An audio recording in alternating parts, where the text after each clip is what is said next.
పశ్చిమ గోదావరి జిల్లాలో ఆక్వా రైతు సంఘాల సమావేశం జరిగింది. ప్రభుత్వంతో చర్చలు విఫలం కావడంతో మరోసారి భేటీ అయ్యారు. భవిష్యత్ కార్యాచరణపై వీరవస్త్రంలో ఆక్వా రైతు సంఘాల ప్రతినిధులు సమీక్ష నిర్వహించారు. రొయ్య మేత రేటు పెంచకుండా ఉండటం కష్టమంటూ ఫీడ్ కంపెనీలు తేల్చి చెప్పడంపై ఆగ్రహం వ్యక్తం చేస్తున్నారు. ఇటీవల టన్ను మేత 8,000 నుంచి 10,000కు పెంచాయి. దీంతో రైతులు ఆందోళనకు దిగారు. ఈ నేపథ్యంలో స్పందించిన మంత్రి అచ్చెన్నాయుడు ధరలు పెంచకుండా ఆదేశాలిచ్చారు.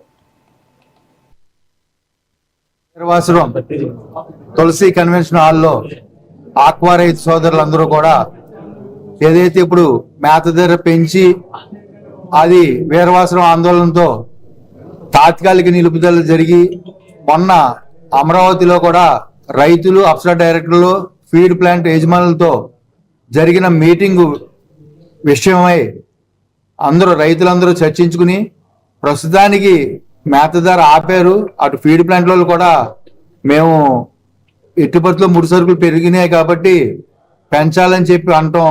దానికి మేము రైతులందరం కూడా ఏదైతే సోయా ఇంపోర్ట్ చేసుకునే విధానంలోని ఫిష్ మీల్ ని ఎక్స్పోర్ట్ తగ్గించి కేంద్ర ప్రభుత్వం ఫీడ్ యజమానులకి ఇచ్చే విధంగాను ఏదైతే ముఖ్యమంత్రి చంద్రబాబు నాయుడు గారు కూడా ఆల్రెడీ లెటర్ రాయడం కూడా అది ఆ విధంగా సమస్య పరిష్కారం అవ్వాలి తప్ప ₹1 కూడా రైతుల మీద ఈ మేత ధర పెంచే విధానం ఎట్టి పరిస్థితుల్లోనూ ఆమోదయోగ్యం కాదని తెలియజేసి రావడం జరిగింది. అదే విధంగా మేము ప్రస్తుతానికి అయితే మేత ధర అయితే పెంచలేదు.